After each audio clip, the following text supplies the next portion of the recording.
ذالک مثلہم فی التوراۃ و مثلہم فی الانجیل۔ اللہ فرما رہے ہیں کہ میں نے ادھر ہی بس نہیں کی،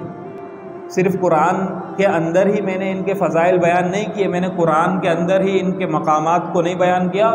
بلکہ میں نے ان کی یہ تعریفات تورات کے اندر بھی بیان کی ہے اور انجیل کے اندر بھی بیان کی ہے۔ تورات اور انجیل بھی ان کی مدح و ثنا سے بھری ہوئی ہے، وہ بھی میں نے خالی نہیں چھوڑی۔ تو دیکھیں، ایک بندہ ہے، اس کے 10-12 بچے ہوں،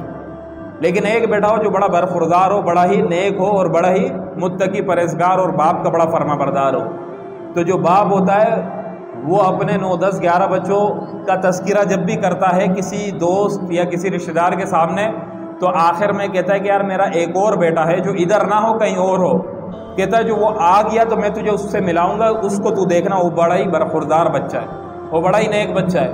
یعنی وہ اس کو سب سے زیادہ محبوب ہوتا ہے، تو اس کا تذکرہ الگ کیا جاتا ہے۔ تو اللہ فرما رہے ہیں کہ دیکھیں، مجھے محمد الرسول اللہ صلی اللہ علیہ وسلم کے اصحاب اتنے محبوب کہ میں نے ان کو صرف اور صرف قرآن کے اندر ان کی مدح ثنا نہیں کی، بلکہ میں نے تورات اور انجیل کو بھی خالی نہ چھوڑا، بلکہ ان کے اندر بھی ان کے بلند مقامات کو بیان فرمایا۔ تو دیکھیں کس طریقے سے تمام کی تمام باتیں اللہ تبارک و تعالی نے لکھ دی۔ جس وقت فلسطین کے اندر یروشلم فتح کرنے کے لیے صحابہ برسر پیکار تھے، تو یروشلم والوں نے اندر قلعہ بند ہو گئے، یہی بیت المقدس قلعہ بند ہو گئے، اور کافی عرصے تک تقریباً 1 مہینے یا 40 دن تک محاصرہ رہا، سردی کا موسم تھا، اور صحابہ چونکہ گرم علاقوں کے عادی تھے، تو وہاں سے پیغام آیا اندر سے کہ 40 دن نہیں، اگر 6 سال تک بھی تم نے ہمارا محاصرہ رکھا تو تم ہمارا کچھ نہیں بگاڑ سکو گے، کیونکہ ہمارے پاس 6 سال کا راشن موجود ہے، سامان رسد موجود ہے، ہم 6 سال تک قلعہ بند ہو جائیں گے۔ بس ایک شرط ہے، بغیر جنگ کے تم جیت سکتے ہو، وہ یہ شرط ہے کہ تم اپنے امیر کو بلا دو، ہم تمہارے امیر کو دیکھ لیں، جو نشانیاں ہماری کتاب کے اندر موجود ہے نا، وہ نشانیاں اگر ہم نے تمہارے امیر کے اندر پا لی تو پھر ہم جو ہے یہ قلعے کی چابیاں ان کو دے دیں گے،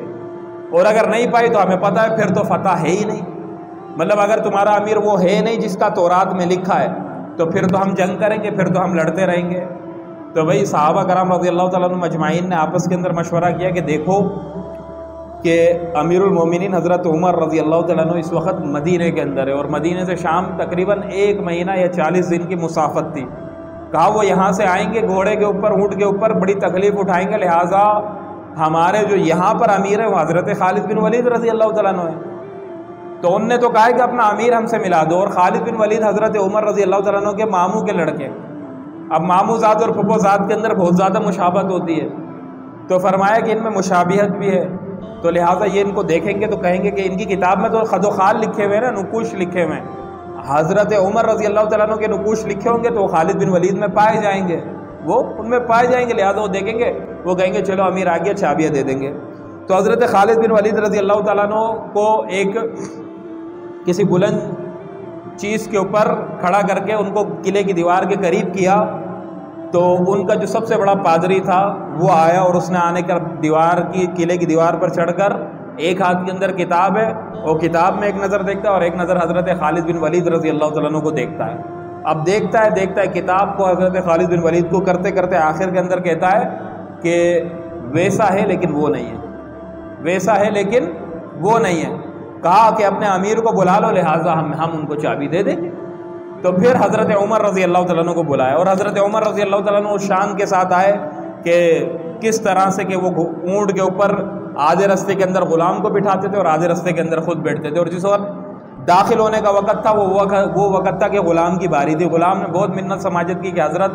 آپ بیٹھیں اور میں مہار پکڑوں گا، کہا کہ نہیں، عمر کے ہوتے ہوئے بے انصافی ہو، ایسا ہو ہی نہیں سکتا، لہٰذا تو بیٹھ اونٹ کی پشت پر اور میں مہار پکڑوں گا، اور اسی حال کے اندر داخل ہوں گے۔ اب جب شہر کے اندر داخل ہوئے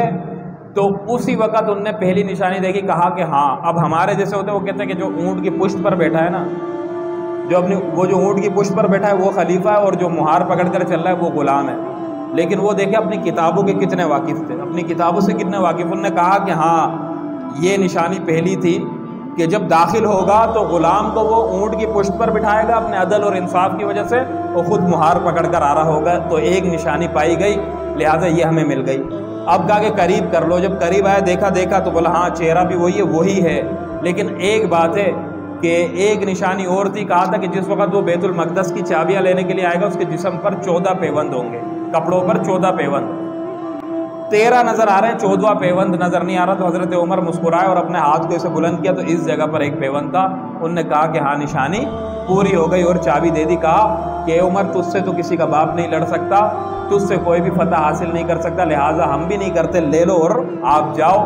لہٰذا اس طریقے سے اللہ تبارک و تعالیٰ نے کیسے صفات بیان کی، ایک چہرے کے بارے میں بتا دیا۔ قرآن کے اندر تو کم بیان کیا ہے، مجمل بیان کیا ہے، تورات اور انجیل میں واضح طور پر بتا دیا، تورات اور انجیل میں واضح طور پہ بتا دیا۔ اور جس وقت حضرت ابو بکر صدیق رضی اللہ تعالیٰ عنہ نے فوجیں بھیجی تھی شام کی طرف جنگوں کے لیے، اس وقت کا واقعہ بھی یہی تھا کہ جب تاجروں کو بلایا کیسر نے، اور بلانے کے بعد وقت کے پادری نے ان سے سوالات کیے، وہ تاجر جو اس وقت حضرت ابو بکر فوجوں کو روانہ کر رہے تھے، وہ تاجر جو ادھر موجود تھے مدینے کے اندر، تو وہ تاجر دیکھ کر آئے تھے سارا معاملہ، تو ان سے کہا کہ بتاؤ ہم تم سے مسلمانوں کے خلیفہ کے احوال پوچھیں گے، ہمیں بتا دینا۔ تو بتایا، پوچھنا شروع کیا کہ بتاؤ کہ مسلمانوں کا خلیفہ خد و خال بتاؤ کہ کس طرح تھا۔ تو کہا کہ بھائی لمبا قد، جسم کے اندر کمزور، داڑھی گھنی اور سرخ روشن چہرہ۔ کہا کہ اس کا نام ہے ابو بکر، اس کا نام ہے ابو بکر۔ کہا کہ ان کی خلافت صرف 2.5 سال ہوگی، اس کے بعد ان کی وفات ہو جائے گی، ان کے دور کے اندر ہمیں کوئی خطرہ نہیں ہے، ان کے دور کے اندر صرف فوجیں ہمارے جو سرحدی علاقے ہیں وہاں پر آ کر ہم سے لڑیں گی۔ کہا کہ اس کے ارد گرد تو نے قریب میں کوئی ایسا شخص دیکھا تھا جو جسم کے اندر بھرا ہوا، قد کا لمبا اور چہرے پر وجاہت، شیر کی طرح اس کا چہرہ، گھنی داڑھی؟ کہا کہ ہاں وہ اس کے بالکل سیدھی طرف پہ کھڑا تھا، اور ابو بکر صدیق جو مشورہ کرتا تھا وہ اس سے کرتا تھا۔ کہا کہ وہ ہے عمر فاروق۔ کہا کہ جب وہ ان کے انتقال کے بعد خلافت سنبھالے گا پھر ہماری خیر نہیں ہے۔ کس طریقے سے؟ تو اللہ فرما رہے کہ ذالک مثلہم فی التوراۃ و مثلہم فی الانجیل۔ اب جھگڑنے والے جھگڑتے ہیں کہ یار ابو بکر کو خلافت کیسے دے دی، عمر کو خلافت کیسے دے دی، حق تو علی کا تھا۔ جھگڑتے نہیں جھگڑتے؟ تو بھائی کسی نے دی نہیں ہے بلکہ اللہ نے دی ہے، اور ابھی نہیں دی ہے۔